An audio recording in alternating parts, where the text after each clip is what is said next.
श्री शांबे शिवाय नमः। श्री गणेशाय नमः।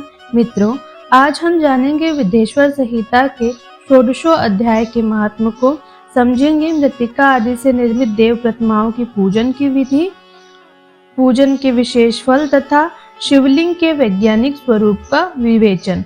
कल हमने इसी अध्याय के महिमा को जाना था, किंतु ये अध्याय बड़ा होने के कारण हमने बीच में ही इसे विराम दिया था। आज हम इसके आगे के महत्व को जानेंगे। कृतिका युक्त बुधवार को किया हुआ विष्णु का यजन तथा दही भात का दान मनुष्यों को उत्तम संतान की प्राप्ति कराने वाला होता है। कृतिका युक्त गुरुवारों को धन से ब्रह्मा जी का पूजन तथा मधु, सोना और घी का दान करने से मनुष्यों के भोग वैभव की वृद्धि होती है। कृतिका युक्त शुक्रवारों को गजानन गणेश जी की पूजा करने से तथा गंध, पुष्प एवं अन्न का दान देने से मानवों के सुख भोगने योग्य पदार्थों की वृद्धि होती है। उस दिन सोना, चांदी आदि का दान करने से बांध्याओं को भी उत्तम पुत्र की प्राप्ति होती है। कृतिका युक्त शनिवारों को दिक्पालों की वंदना, दिग्गजों, नागों, सेतुपालों का पूजन और त्रिनेत्रधारी रुद्र तथा पापहारी विष्णु का पूजन ज्ञान की प्राप्ति कराने वाला है। ब्रह्मा, धन्वंतरी एवं दोनों अश्वनी कुमारों का पूजन करने से रोग तथा अपमृत्यु का निवारण होता है और तत्कालिक व्याधियों की शांति हो जाती है। नमक, लोहा, तेल और उड़द आदि का त्रिकूट, सोंठ, पीपल और गोल मिर्च यानी कि काली मिर्च, फल, गंध और जल आदि का तथा घृत आदि द्रव्य पदार्थों का और स्वर्ण, मोती, धान्य आदि ठोस वस्तुओं का भी दान देने से स्वर्ग लोक की प्राप्ति होती है। इनमें से नमक आदि का मान कम से कम 1 प्रशस्त यानी 1 सेर और स्वर्ण आदि का मान कम से कम 1 पल होना चाहिए। धनु की संक्रांति से युक्त पौष मास में उष काल में शिव आदि समस्त देवताओं का पूजन क्रमशः समस्त सिद्धियों की प्राप्ति कराने वाला होता है। इस पूजन में अगहनी के चावल से तैयार किए गए हाविष्य का नैवेद्य उत्तम बताया जाता है। पौष मास में नाना प्रकार के अन्न का नैवेद्य विशेष महत्व रखता है। मार्गशीर्ष मास में केवल अन्न का दान करने वाले मनुष्यों को संपूर्ण अभिष्ट फलों की प्राप्ति हो जाती है। मार्गशीर्ष मास में अन्न का दान करने वाले मनुष्यों के सारे पाप नष्ट हो जाते हैं। वे अभिष्ट सिद्धि, आरोग्य, धर्म, वेद का सम्यक ज्ञान, उत्तम अनुष्ठान का फल, इहलोक और परलोक में भगवान भोग, महान भोग तथा अंत में सनातन योग यानी कि मोक्ष तथा वेदांत ज्ञान की सिद्धि प्राप्त कर लेता है। जो भोग की इच्छा रखने वाला है वह मनुष्य मार्गशीर्ष मास में आने पर कम से कम 3 दिन भी उष काल में अवश्य देवताओं का पूजन करे और पौष मास को पूजन से खाली न जाने दे। उष काल से लेकर संगव काल तक ही पौष मास में पूजन का विशेष महत्व बताया गया है।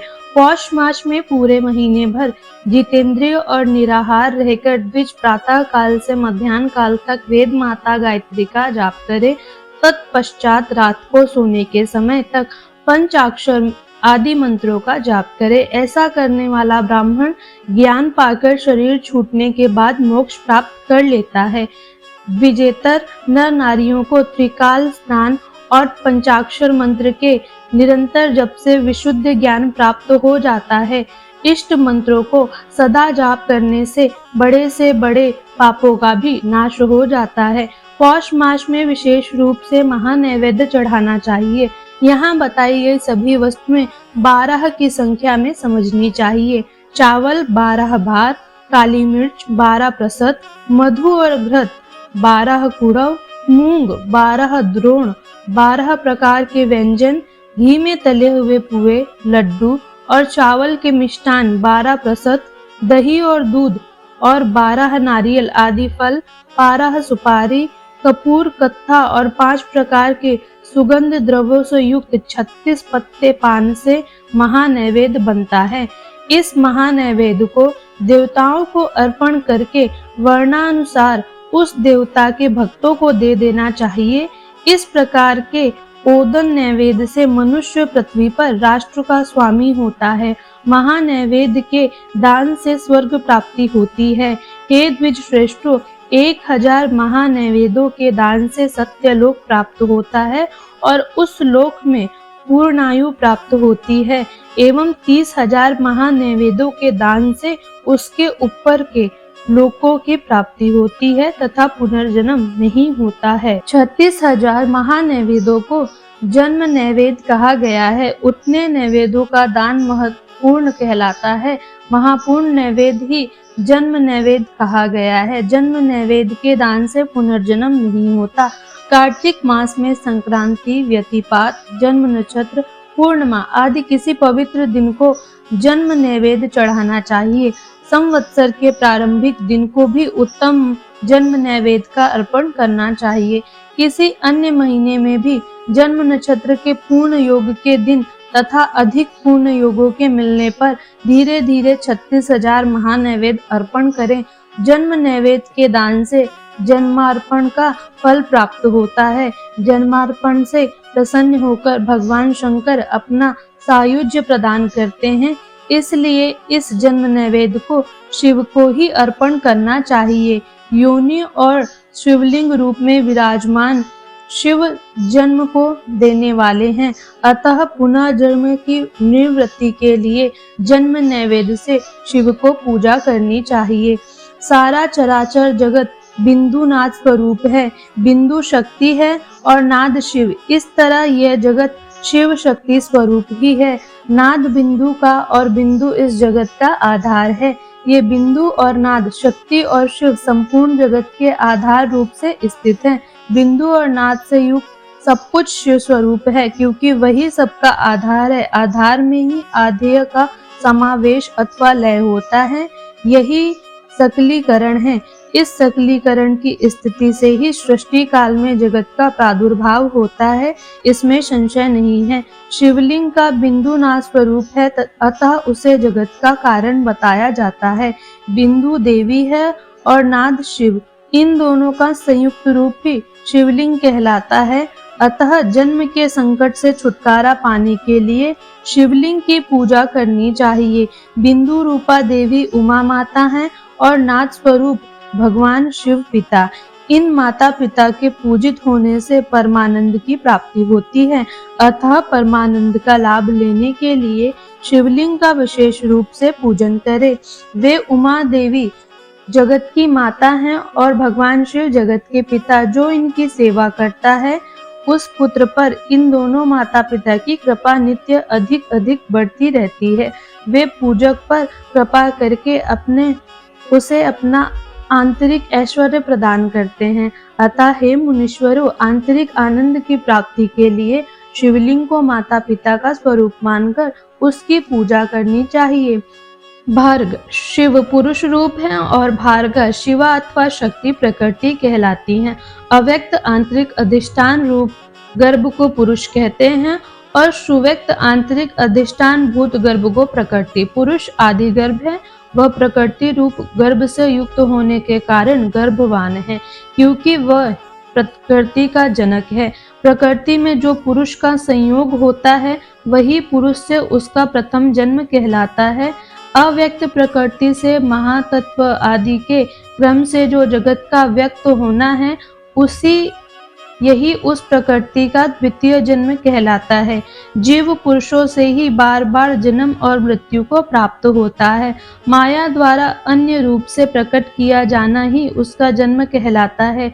जीव का शरीर जन्म काल से ही जीर्ण क्षय भाव विकारों से युक्त होने लगता है, इसलिए उसे जीव ये संज्ञा दी गई है। जो जन्म लेता है और विविध पाशों द्वारा बंधन में पड़ता है उसका नाम जीव है। जन्म और बंधन जीव शब्द का ही अर्थ है। अतः जन्म मृत्यु रूपी बंधन की निवृत्ति के लिए जन्म के अधिष्ठान भूत माता पितृ स्वरूप शिवलिंग का भली भांति पूजन करना चाहिए। शब्दादि पंचतंत्र मात्राओं तथा पंचेंद्रियों से विषय ग्रहण करने से भ अर्थात वृद्धि को गक्षित अर्थात प्राप्त होती है, इसलिए भग शब्द का अर्थ प्रकृति है। भोग ही भग का मुख्य शब्दार्थ है। मुख्य भग प्रकृति है और भगवान शिव कहे जाते हैं। भगवान ही भोग प्रदान करते हैं, दूसरा कोई नहीं दे सकता। प्रकृति का स्वामी भगवान ही विद्वानों द्वारा भर्ग कहा जाता है।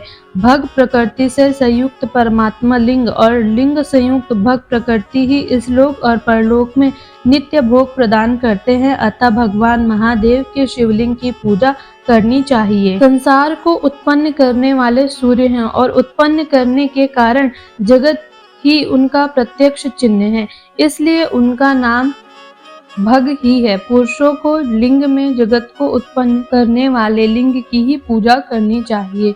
सृष्टि के अर्थ को बताने वाले चिन्ह के रूप में ही उसे लिंग कहा जाता है। लिंग परम पुरुष शिव बोध कराता है।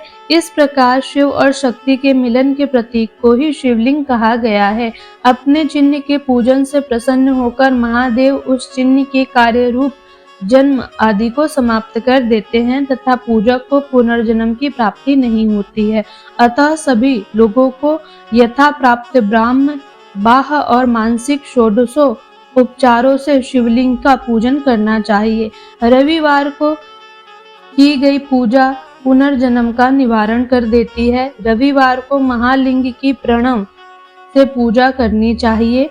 उस दिन पंचगव्य से किया गया अभिषेक विशेष महत्व का होता है।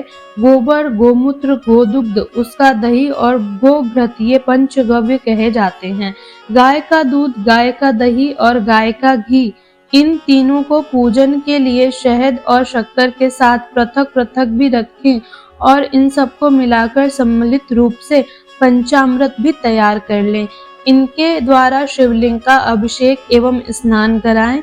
फिर गाय के दूध और अन्न के मेल से नैवेद्य करके प्रणव मंत्र के उच्चारण पूर्वक उसे भगवान शिव को अर्पित करें। संपूर्ण प्रणव को ध्वनि लिंग कहते हैं। स्वयंभू लिंग नाद स्वरूप होने के कारण नादलिंग कहा जाता है। यंत्र या आर्घा बिंदु स्वरूप होने के कारण बिंदु लिंग के रूप में विख्यात है। उसमें अचल रूप से प्रतिष्ठित जो शिवलिंग है वह मकार स्वरूप है, इसलिए मकार लिंग कहलाता है। सवारी निकालने आदि के लिए जो चरलिंग होता है वह उकार स्वरूप होने से उकार लिंग कहा गया है तथा पूजा की दीक्षा देने वाले जो गुरु या आचार्य हैं उनका विग्रह आकार का प्रतीक होने से आकार लिंग माना गया है। इस प्रकार प्रणव में प्रतिष्ठित आकार, उकार, माकार, बिंदु, नाद और ध्वनि के रूप में लिंग के 6 भेद हैं। इन 6 लिंगों की नित्य पूजा करने से साधक जीवन मुक्त हो जाता है, इसमें संशय नहीं है। भक्ति पूर्वक की गई शिव पूजा मनुष्यों को पुनर्जन्म से छुटकारा दिलाती है। रुद्राक्ष धारण से 1/4 विभूति, भस्म धारण से आधा, मंत्र जाप से 3/4 और पूजा से पूर्ण फल प्राप्त होता है। शिवलिंग और शिव भक्ति की पूजा करके मनुष्य मोक्ष प्राप्त करता है। हे द्विजो, जो इस अध्याय को ध्यान पूर्वक पढ़ता सुनता है उसकी शिव भक्ति सुदृढ़ होकर बढ़ती रहती है। तो इस प्रकार से यह षोडशों अध्याय यहीं पर समाप्त होता है। मैं आपसे मिलूंगी अगले वीडियो में। तब तक के लिए हर हर महादेव।